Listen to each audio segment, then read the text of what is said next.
Kensil Culture, Puppets, Props, Puns, Podcasts.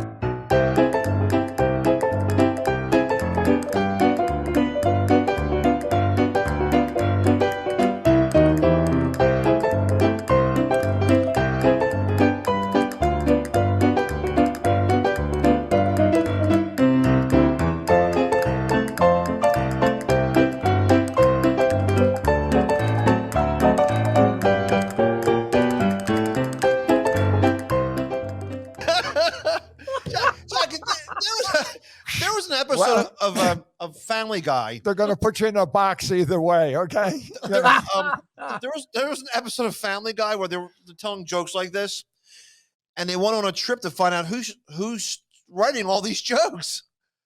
Just very interesting, like where these jokes actually came from. Is it several people, us, comedians just. I think they found dirty jokes in Pompeii, when they dug up Pompeii. Oh, hey. I'm sure the hieroglyphics. This was a discussion. We used to always get drunk and have this discussion at the Fort Lauderdale comic strip because all the comics came. There was always a different, 3 guys coming in, 3 guys going out. There's so many stories.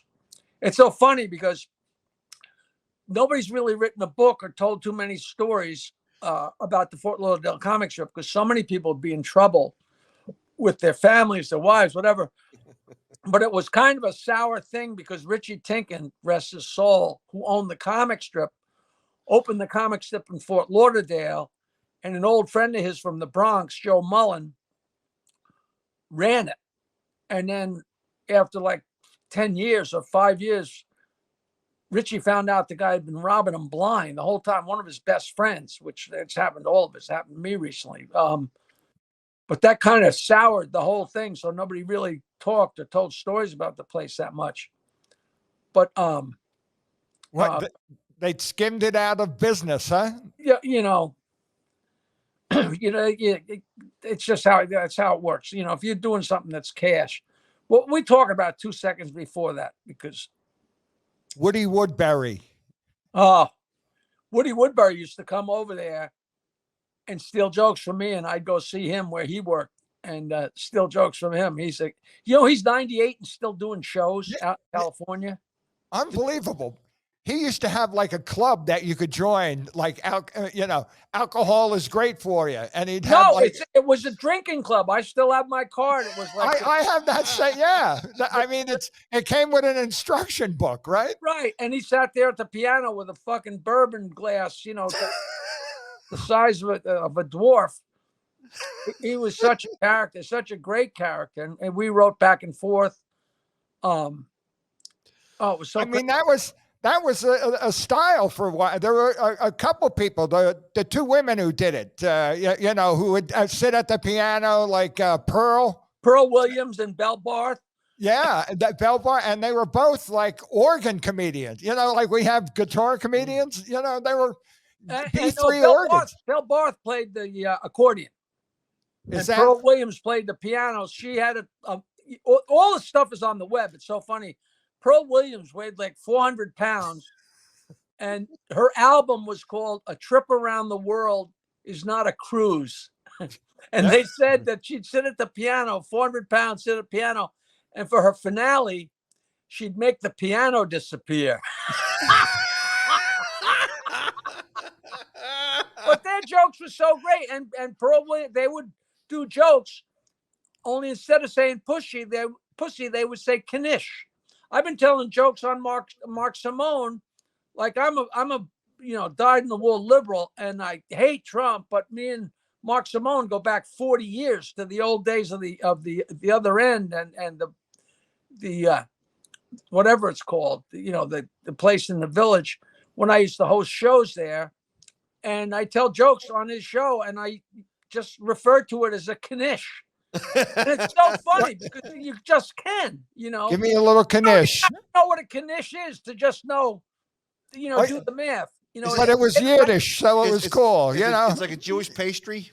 Yeah, it's a potato thing. It's a potato with pastry around it. But what I was trying to say was we would sit around and discuss because we would all, I told all my jokes and everybody knew all the jokes, and we sit there and tell jokes.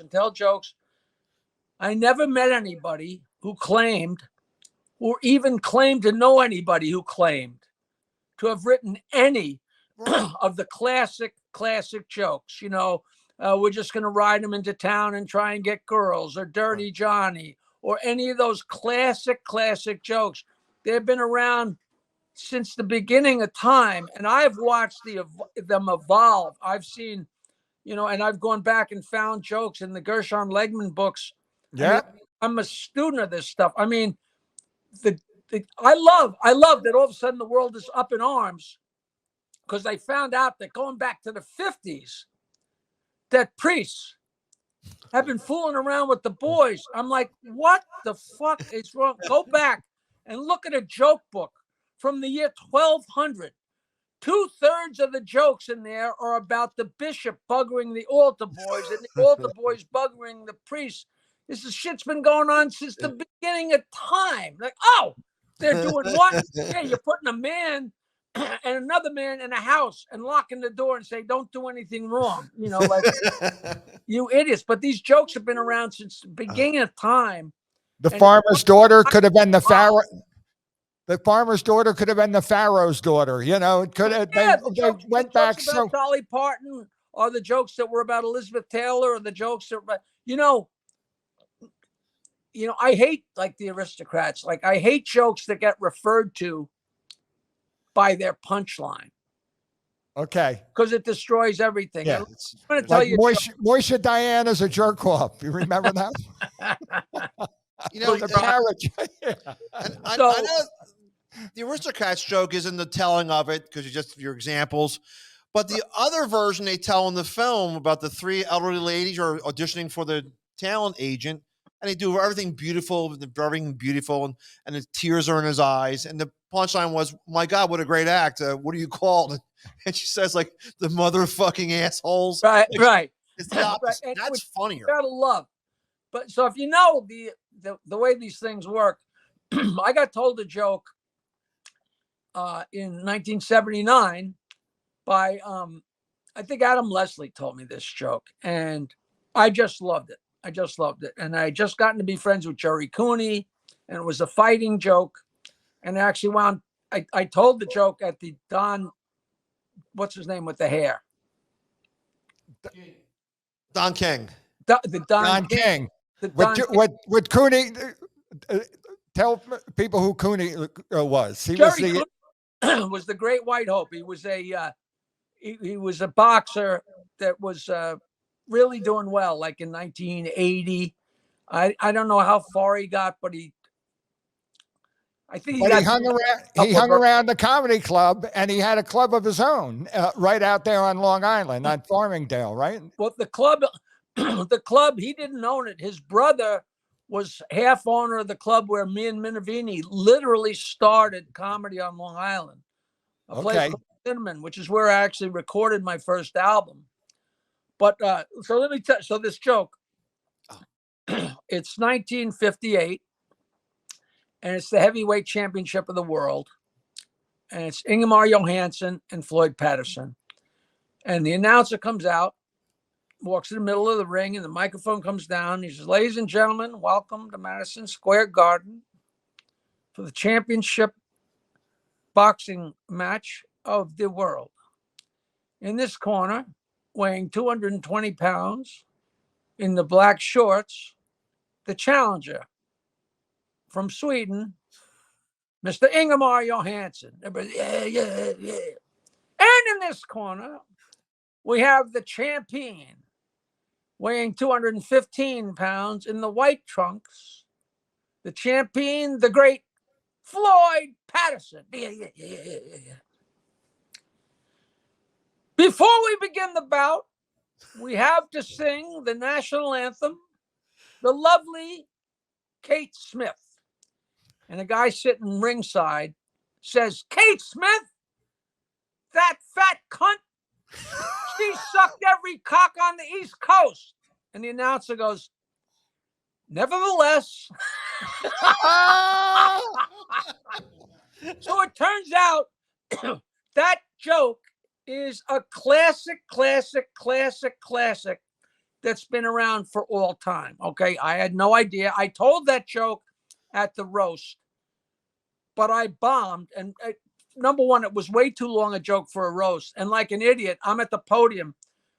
But when it was time for the guy to yell that thing off mic, I bent down off mic. But if still, of course, it wasn't loud enough to come out over the microphone. But I got down off the podium and I yelled, Kate Smith. And as I started that line, I was looking into the eyes of Dionne Warwick. So the joke bombs. So a guy wrote a play called George M. Tonight. It's a one-man play about the whole life of George M. Cohan. Okay. One actor, he does the whole thing, and it was a great play. And I went to see the play because I was friends with this guy. Georgie M., right? George M. Tonight. Oh, okay. So somewhere in the middle of the play, George M. Cohan says, and then tonight we have to sing for you Mary McDonald. And a guy in the balcony yells, Mary McDonald, she's a whore. Nevertheless, well, I almost shit myself. So after the play, I said, Chip, I can't believe there was no jokes in that play except for one. And the one joke that he used is one of my favorite jokes. And he said, Jackie, I got to tell you the truth. I don't know if George M. Cohan ever said that. That's the only thing I put in the play myself. I put that joke in the play because that joke was told to my family. We were good friends with Carol Channing. And when I was a kid, Carol Channing told that joke to my family at dinner. And she said one of her favorite jokes because she had been told that joke by her grandmother. Okay, so are you counting the generations here?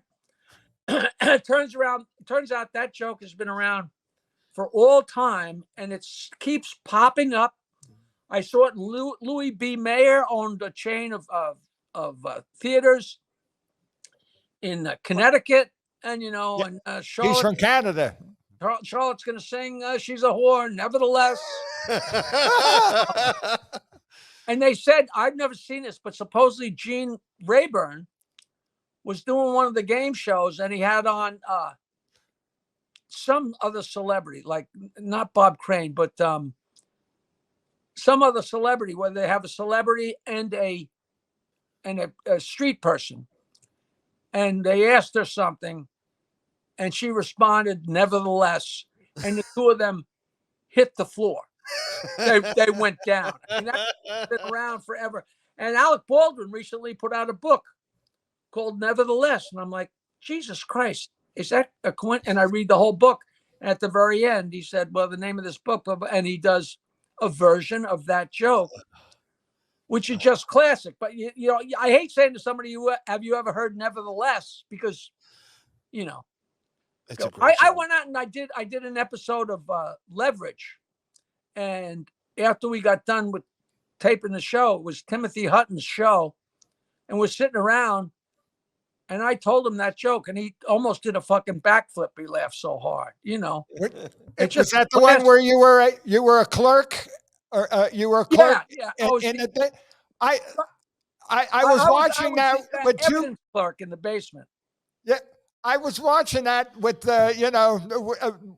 I had no idea you were going to be on it, and I fell off my chair. It was so funny. I mean, to see you in a serious role. I mean, I saw that come out. Amelia, did you know that that Les Paul was a comedian at one time? Did he ever tell you that? He fooled around. He told, I'm very good friends with Willie Nelson. And we actually interviewed him for, I got a documentary coming out. We finally got it distributed. It'll be out in a couple months. It's not streaming yet.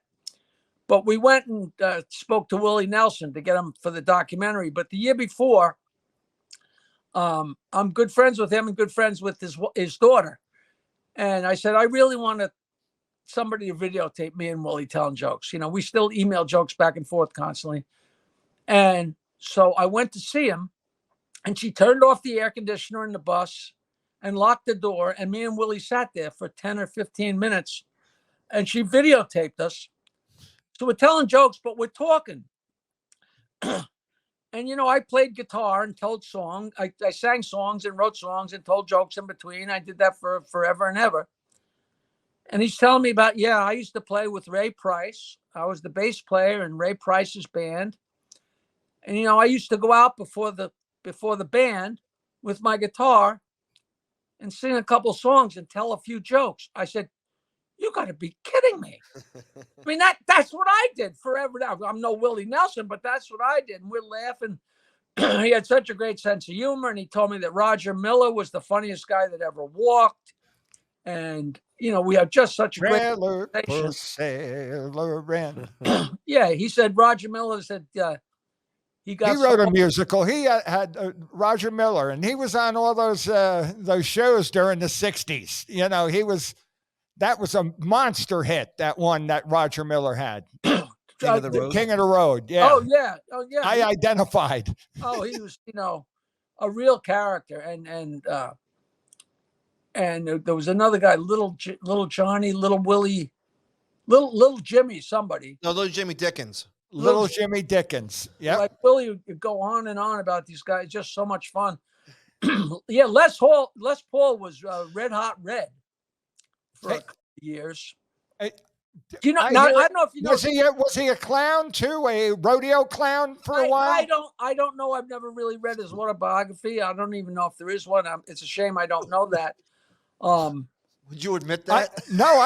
I came into it late, like from the time he was 85. So we were friends until he died, you know.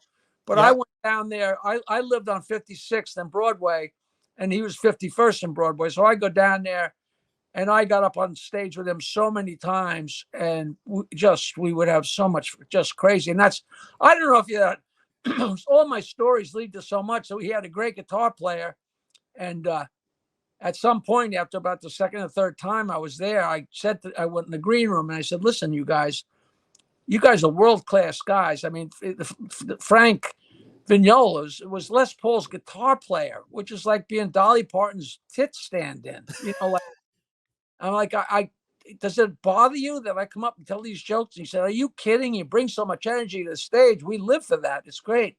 And then like 2 more times I went up and said, listen, by any chance you smoke pot? And Frank said, are you crazy? So I gave him a big manila envelope full of my homegrown. So now we're best friends. And then one night on my way home, on my way into the city, I wrote this crazy song. And I called him up and said, listen, I either wrote just the world's craziest, either world's best song or the world's worst song. I want to send you an MP3 of what I recorded in the car. He said, and I said it to him. He said, that's the funniest thing I ever heard. And we recorded it. And when we got done, he said, you're so much fun. Do you have any other songs? I said, I just happen to have 100 of them from the 70s when I couldn't get across the street. So we actually made an album of my songs, and it's the Off-Hour Rockers. No, this is it was called Jackie's Music Cunt. Is there an opening for me? I don't know if you've ever heard the song, but if you haven't, you'll go out the song. I'm smoking pot. I got my dick out. Have you ever heard that? Yes, I remember that. Yeah. Well, that's how I wound up doing that with the guys I met through Les Paul, and he just loved dirty jokes, and he was just crazy. I actually gave him a joke after I went up with him that first time. We instantly had a bond. Uh-huh. The next Monday, I was at Fiorello's on Broadway eating with a girl that I was crazy about, but we were just pals. And I don't know if you know this, but as old as he was, he made his band rehearse every Monday afternoon. They would rehearse in the afternoon, and then they'd do 2 shows every Monday night. And when I met him, he's already 85. So they rehearse in the afternoon and play 2 shows at night, which is I won't even do 2 shows, right? So I said to my friend Lisa, I said, I think Les Paul is over there rehearsing the band right across the street. Come on, I'll introduce you to him if he's there. And I had come up with an idea for him. I don't know. I'm sure I just read it somewhere, but it's the right joke for the right place. And we went over there, and I walked up, and she was beautiful. I said, Les, remember last Monday night? Oh yeah, Jackie's great to see you again. This is my friend Lisa France.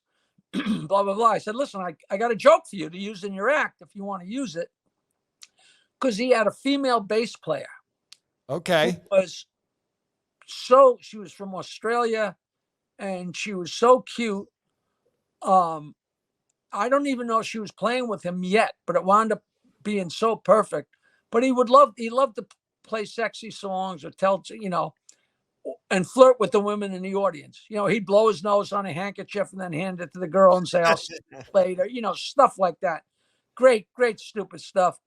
And I gave him a line. So after the bass player would flirt with him, he would say to the crowd, I feel like a condemned building with a new flagpole. And he used that every night for the rest until he died. He used that. I salute that. I salute that. Is that, and it's the perfect dirty, but not dirty. You know what I mean? Like, it's right. Oh, it's a colloquial thing to say, like I was there one night and Slash was there. The guy, Guns N' Roses, for Guns N' Roses, and he's tuning his guitar, and he's taking his time tuning his guitar. Les goes over to him, takes the guitar, goes, give me that, and he tunes it like in a second and gives it back. Now play like that, which he was half serious about it because he was. I met Slash used to be there once in a while. Like I followed. Merle Haggard on stage. I followed Slash. I followed Tommy. What's his name? The one person I never saw on stage, I was never at Les Paul's with, was Paul McCartney. And he was there a lot of times, and I just never caught him. And I used to make Les tell the story because Les told me that Paul McCartney told him this story standing on Les's stage during Les's show. He said, Paul McCartney said that when he was in a band, they went to audition, and in England, and it was him and John Lennon or whoever, and they went for a gig, and the guy said, listen, I don't like your material. Go home and learn some Les Paul songs. And they went home and learned some Les Paul songs, came back and played them, and he got the gig.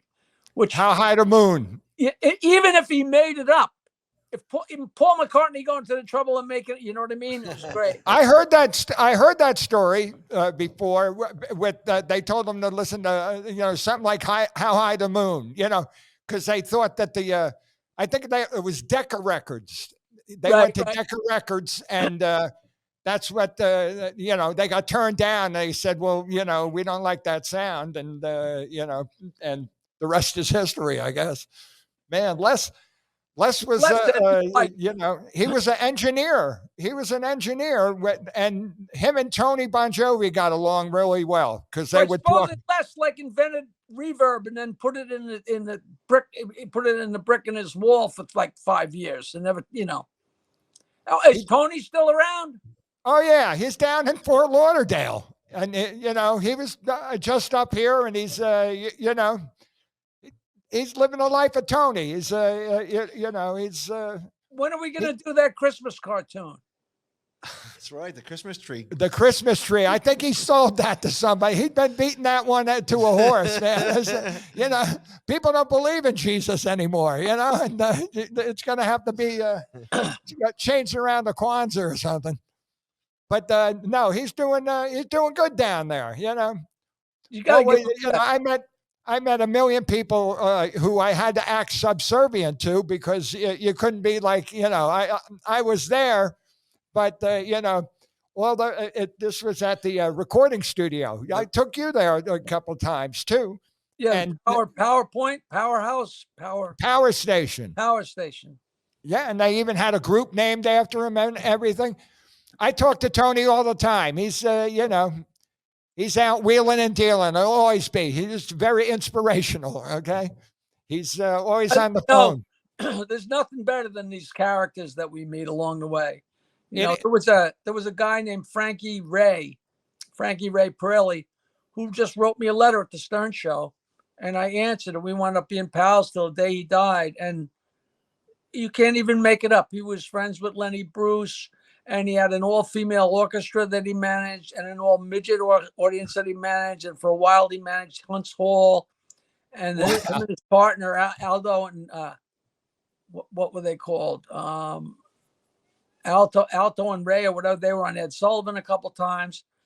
And he was partners with Shecky Green in a comedy club in New Orleans until the day they found a dead body in the green room. I mean, and this guy, you don't mess with those. They killed Kennedy. Those New Orleans people. They don't fuck around. And this guy, character.